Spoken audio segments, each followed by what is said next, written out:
그럼 청구인 측에서 소추 사실의 요지를 진술해 주시기 바랍니다.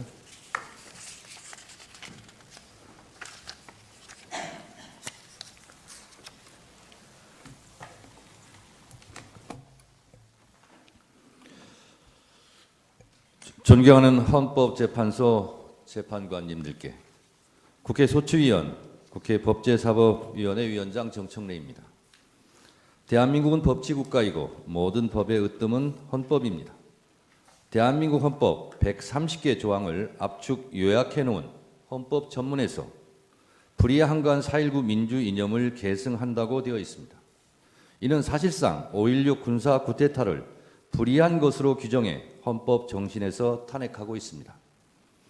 대한민국의 주인은 국민입니다.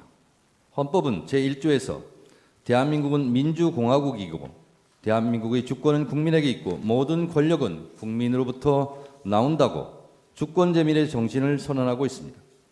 국민의 것은 국민의 것입니다. 국민으로부터 위임받은 권력이 위헌, 위법적으로 국민 위에서 군림할 수는 없습니다. 헌법 수호의 파수꾼 헌법재판관님, 2024년 12월 3일 아침은 평범했습니다. 대한민국 수도 서울의 기온은 영하 2도였습니다. 국민들은 늘 그렇듯이 출근을 서두르고 있었고 그날 아침 뉴스 헤드라인은 명태균 핸드폰 행방 논란이었습니다. 세계 방산 매출 100대 기업에 우리 기업 4곳이 포함됐고 대한민국 한강 작가의 노벨 문학상 수상 관련 좋은 소식도 있었습니다. 미국 바이든 정부의 우크라이나 군사 지원 뉴스는 있었지만 휴전선 전방은 조용했고 어떤 국민들도 군사적 위협을 느끼지 않은 평온한 하루였습니다. 그렇지만 재판관님들도 보셨듯이 그날의 밤은 평온하지 않았습니다. 비상계엄 선포 소식을 접한 수많은 국민들은 설마 가짜 뉴스일 거라고 생각했습니다. 그러나 너무나 비현실적이었던 계엄 선포는 엄연한 현실이었습니다.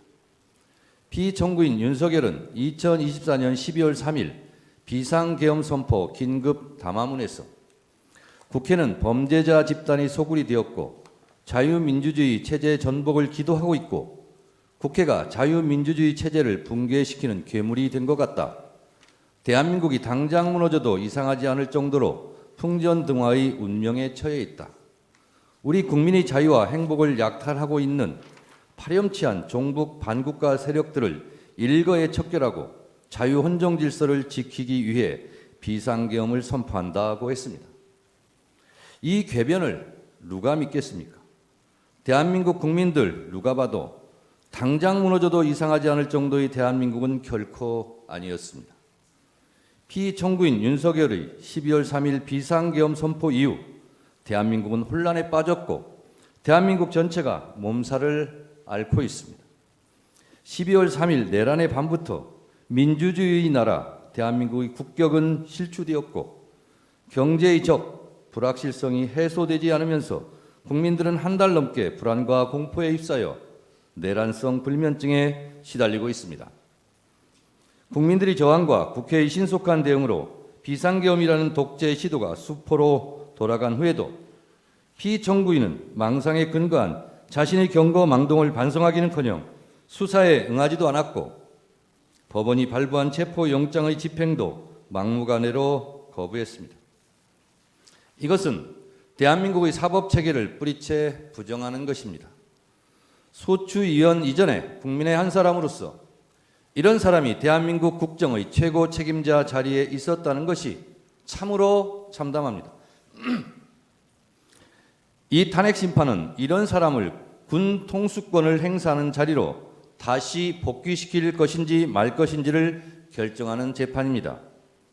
그 결론이 어떠해야 하는지는 너무도 자명합니다만 피청구인의 폭거로 빚어진 국가적 혼란 상태가 하루빨리 종식되어야 하므로 신속한 심리를 간곡히 요청드립니다.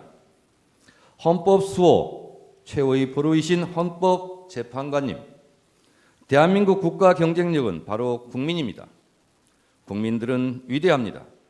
비상계엄을 소식을 듣자마자 달려나온 국민들께서 국회 본청까지 쳐들어온 계엄군을 막아서고 장갑차 앞에서 온몸으로 저항했습니다.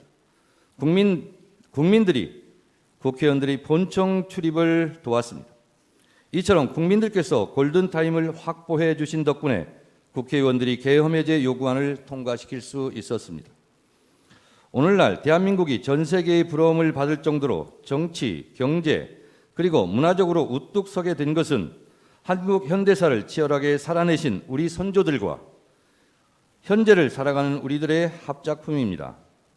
이토록 자랑스러운 대한민국을 하루아침에 전 세계 웃음거리로 만든 것이 피청구인의 비상계엄 선포였습니다. 그러나 민주주의를 지켜내려는 국민들의 열망으로 피청구인의 독재 기도를 막아낼 수 있었고 세계는 다시 대한민국 민주주의의 놀라운 회복력에 주목하고 있습니다. 이 모든 것이 국민들 덕분입니다. 국민 여러분들께 진심으로 감사드립니다. 존경하는 헌법재판관님, 피청구인은 헌법 제69조에 따라 나는 헌법을 준수하고 국가를 보위하겠다는 선서를 하고 대통령에 취임했습니다. 그러나 피청구인은 헌법을 수호하기는커녕 헌법을 유린했습니다. 대한민국의 헌법과 민주적 시스템을 송두리째 무너뜨리려 했던 피청구인 윤석열을 왜 파면해야 하는지 그 이유를 말씀드리겠습니다. 첫째, 피청구인 윤석열은 계엄의 조건을 위반했습니다. 헌법 제77조 제1항에 대통령은 전시사변 또는 이에 준하는 국가 비상사태에 있어서 병력으로서 군사상의 필요에 응하거나 공공의 안정질서를 유지할 필요가 있을 때에는 법률이 정하는 바에 의하여 계엄을 선포할 수 있다고 되어 있습니다. 대한민국은 전시 상황도 국가 비상사태도 아니었고 병력으로서 공공의 안정질서를 유지할 만큼 혼란도 없었습니다. 같은 내용을 규정하고 있는 계엄법 제2조 2항도 동시에 위반했습니다. 둘째, 피청구인 윤석열은 계엄 선포의 절차를 위반했습니다. 계엄법 제2조 제5항은 대통령이 계엄을 선포한 때는 국무회의의 심의를 거쳐야 한다.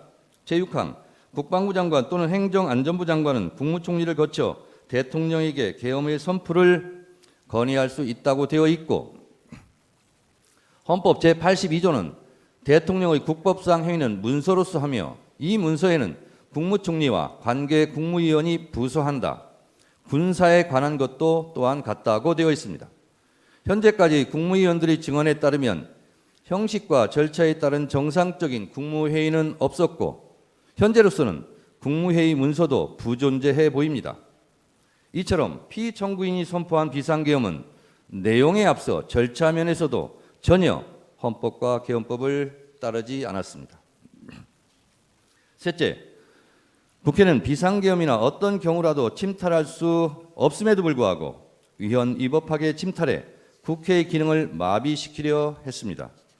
헌법 제77조 제5항에는 국회가 제적의원 과반수의 찬성으로 계엄의 해제를 요구한 때에는 대통령은 이를 해제하여야 한다고 되어 있습니다.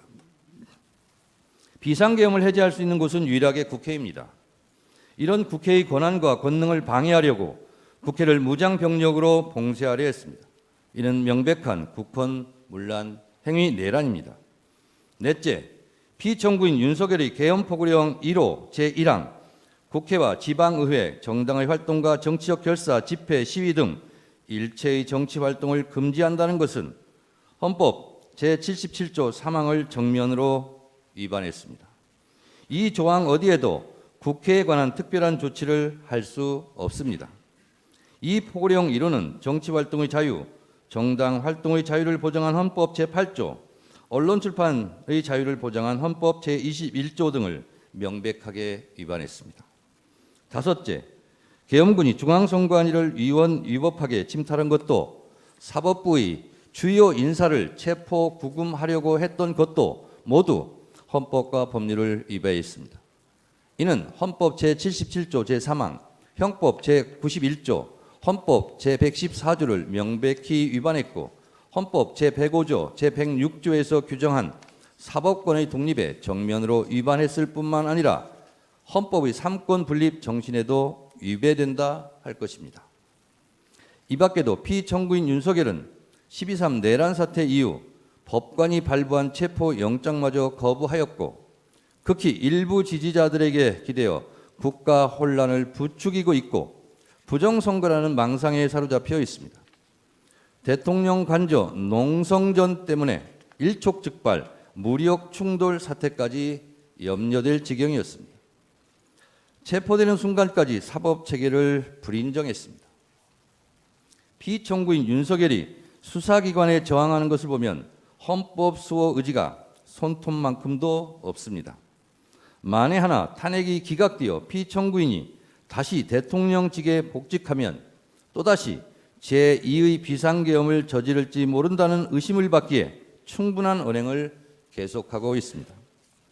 피청구인 윤석열은 지금도 비상계엄이 고도의 통치 행위로서 사법심사의 대상이 아니라는 철진한 이론에 기대어 반성과 성찰을 거부하고 있습니다. 피청구인 윤석열은 아직도 자신이 무슨 잘못을 했는지 모르고 있을 뿐만 아니라 계엄과 독재 시도를 정당화시키려는 궤변을 늘어놓고 있습니다. 그를 파면함으로써 하루빨리 대한민국을 정상으로 돌려놓아야 합니다.